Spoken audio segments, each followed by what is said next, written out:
ನಮಸ್ಕಾರ ವೀಕ್ಷಕರೇ, simple story YouTube ಚಾನೆಲ್ಗೆ ಸ್ವಾಗತ. ಬಿಕ್ಕಳಿಕೆ ಇವು ಸಾಮಾನ್ಯವಾಗಿ ಎಲ್ಲರಿಗೂ ಬರ್ತಾ ಇರುತ್ತೆ.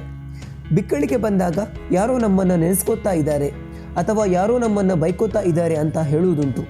ಆದರೆ ಬಿಕ್ಕಳಿಕೆ ಅನ್ನೋದು ಯಾರೋ ನೆನೆಸ್ಕೊಂಡಾಗ ಅಥವಾ ಬೈಕೊಂಡಾಗ ಬರೋದಲ್ಲ. ಅದಕ್ಕೊಂದು ವೈಜ್ಞಾನಿಕ ಕಾರಣ ಇದೆ. ಅದೇನು ಅಂತ ನಿಮಗೆ ಹೇಳ್ತೀವಿ.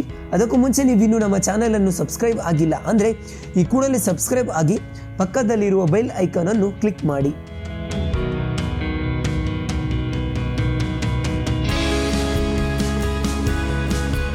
ವೀಕ್ಷಕರೇ, ಬಿಕ್ಕಳಿಕೆ ಬರುವುದು ಸಾಮಾನ್ಯ ಪ್ರಕ್ರಿಯೆಯೇ ಆದರೂ ಕೆಲವೊಮ್ಮೆ 4 ಜನರ ಮಧ್ಯೆ ಅಥವಾ ಮೌನವಾಗಿರಬೇಕಾದ ಜಾಗದಲ್ಲಿ ಬಿಕ್ಕಳಿಕೆ ಬಂದರೆ ಮುಜುಗರ ಆಗೋದಂತೂ ಸತ್ಯ. ಯಾವುದೋ ಅನ್ಯಗ್ರಹದಿಂದ ಬಂದಿರುವ ಏಲಿಯನ್ ರೀತಿ ಎಲ್ಲರೂ ನಮ್ಮನ್ನೇ ದುರುಗುಟ್ಟಿ ನೋಡುವಾಗ ಬಿಕ್ಕಳಿಕೆಗೆ ಮನಸ್ಸೊಳಗೆ ಬೈಕೊಂಡಿರುವುದೂ ಇದೆ.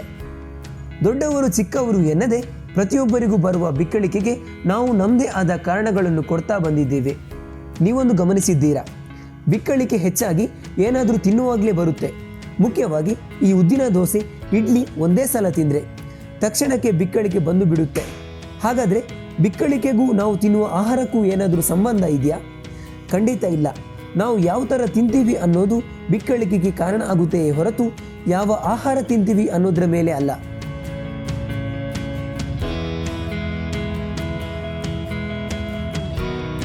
ಹಾಗಾದರೆ ಈ ಬಿಕ್ಕಳಿಕೆ ಬರುವುದು ಹೇಗಪ್ಪ? ನಮ್ಮ ಉಸಿರಾಟ ವ್ಯವಸ್ಥೆಗೆ ಶ್ವಾಸಕೋಶಗಳು ಅವಶ್ಯಕ ಅನ್ನೋದು ಎಲ್ಲರಿಗೂ ಗೊತ್ತೇ ಇದೆ. ಗಾಳಿಯನ್ನು ಒಳಗೆ ತೆಗೆದುಕೊಳ್ಳುವಾಗ ಹಾಗೂ ಹೊರಗೆ ಹಾಕುವಾಗ ನಮ್ಮ ಶ್ವಾಸಕೋಶಗಳು ಉಬ್ಬುತ್ತಾ ತಗ್ಗುತ್ತಾ ಇರುತ್ತವೆ. ಆದರೆ ನಮ್ಮ ಉಸಿರಾಟದಲ್ಲಿ ಮತ್ತೊಂದು ಭಾಗ ಬಹುಮುಖ್ಯ ಪಾತ್ರ ವಹಿಸಲಿದೆ. ಅದೇ ಡಯಾಫ್ರಮ್.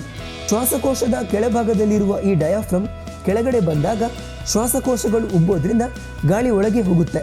ಅದೇ ರೀತಿ ಡಯಾಫ್ರಮ್ ಮೇಲೆ ಹೋದಾಗ ಶ್ವಾಸಕೋಶಗಳು ತಗ್ಗಿ ಗಾಳಿ ಹೊರಗೆ ಹೋಗುತ್ತೆ. ಈ ಕೆಲಸ ಒಂದು ಕಡೆ ಆಗ್ತಾ ಇರಬೇಕಾದ್ರೆ ನಾವು ಒಂದೇ ಸಲ ಏನಾದರೂ ತಿಂದರೆ ಅಥವಾ ಹೆಚ್ಚು ತಿಂದರೆ, ನಗ್ತಾ ತಿಂದರೆ ಈ ಡಯಾಫ್ರಮ್ನ ಕೆಳಗಡೆ ಇರುವ ಜಠರ ಉಬ್ಬಿಕೊಳ್ಳುತ್ತೆ. ಜಠರ ಉಬ್ಬಿಕೊಂಡ್ರೆ ಡಯಾಫ್ರಮ್ ಮೇಲೆ ಒತ್ತಡ ಬಿದ್ದು ಬಿಕ್ಕಳಿಕೆ ಬರುತ್ತೆ. ಹೀಗೆ ಡಯಾಫ್ರಮ್ ಮೇಲೆ ಒತ್ತಡ ಬಿದ್ದಾಗ ಒಂದೇ ಸಲ ಗಾಳಿ ಹೊರಗೆ ಅಥವಾ ಒಳಗೆ ಹೋಗುತ್ತೆ. ಆಗ ನಮ್ಮ ಗಂಟಲಿನಲ್ಲಿರುವ ವೋಕಲ್ ಕಾರ್ಡ್ಸ್ ಎನ್ನುವ ವಸ್ತು ಈ ಗಾಳಿಯನ್ನು ತಡೆದು ಬಿಕ್ಕಳಿಕೆ ಶಬ್ದ ಬರೋದಕ್ಕೆ ಕಾರಣ ಆಗುತ್ತವೆ ಹೊರತು ಯಾರೋ ನಿಮ್ಮನ್ನು ನೆನೆಸಿಕೊಂಡಿದ್ದಕ್ಕಾಗಲಿ ಅಥವಾ ಬೈತಾ ಇರೋದಕ್ಕಾಗಲಿ ಬಿಕ್ಕಳಿಕೆ ಬರೋದಲ್ಲ.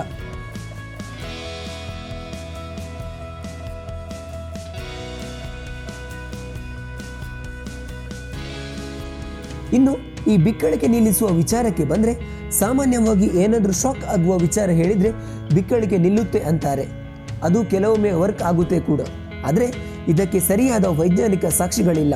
ಇದನ್ನು ಬಿಟ್ಟು ಬಿಕ್ಕಳಿಕೆ ಬಂದಾಗ 1 ಗ್ಲಾಸ್ ನೀರು ಕುಡಿಬೇಕು ಅಂತಾರೆ ತಜ್ಞರು. ಅದರ ಜೊತೆಗೆ ಬಾಯಿ ಮುಚ್ಚಿ ಉಸಿರು ಬಿಗಿ ಹಿಡಿಯೋದು, ನಿಂಬೆಹಣ್ಣು ಕಚ್ಚೋದು, ನೀರಿನ ಜೊತೆ ಬೆಳ್ಳುಳ್ಳಿ ತಿನ್ನೋದು, ಹೀಗೆ ನಾನಾ ಪರಿಹಾರಗಳನ್ನು ಬಿಕ್ಕಳಿಕೆ ನಿಲ್ಲೋದಕ್ಕೆ ಮಾಡಬಹುದು.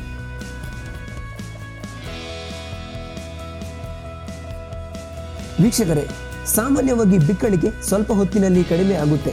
ಆದರೆ ಚಾರ್ಲ್ಸ್ ಓಸ್ಬೋರ್ನ್ ಎಂಬ ವ್ಯಕ್ತಿಗೆ 1922ರಿಂದ 1990ರವರೆಗೆ ಅಂದರೆ 68 ವರ್ಷಗಳ ಕಾಲ ಬಿಕ್ಕಳಿಕೆ ಬರ್ತಾ ಇತ್ತಂತೆ. ಇದು ಗಿನ್ನಿಸ್ ವರ್ಲ್ಡ್ ರೆಕಾರ್ಡ್ನಲ್ಲೂ ದಾಖಲಾಗಿದೆ. ಹಾಗಂತ ನೀವು 2 ದಿನಕ್ಕಿಂತ ಹೆಚ್ಚು ಟೈಮ್ ಬಿಕ್ಕಳಿಸ್ತಾನೆ ಇದ್ದರೆ ಸುಮ್ಮನೆ ಕೂರುವುದು ಸರಿಯಲ್ಲ. 48 ಗಂಟೆಗಿಂತ ಹೆಚ್ಚು ಕಾಲ ಬಿಕ್ಕಳಿಕೆ ಇದ್ದರೆ ಡಾಕ್ಟರ್ ಹತ್ರ ಹೋಗೋದು ಒಳ್ಳೆಯದು. ಇದು ಇವತ್ತಿನ ವಿಶೇಷ. ಈ ವಿಡಿಯೋ ನಿಮಗೆ ಇಷ್ಟ ಆಗಿದ್ರೆ ಲೈಕ್ ಮಾಡಿ, ಶೇರ್ ಮಾಡಿ. ಮತ್ತೊಂದು ವಿಚಾರದೊಂದಿಗೆ ಮತ್ತೆ ಸಿಗ್ತೀನಿ. ನಮಸ್ಕಾರ.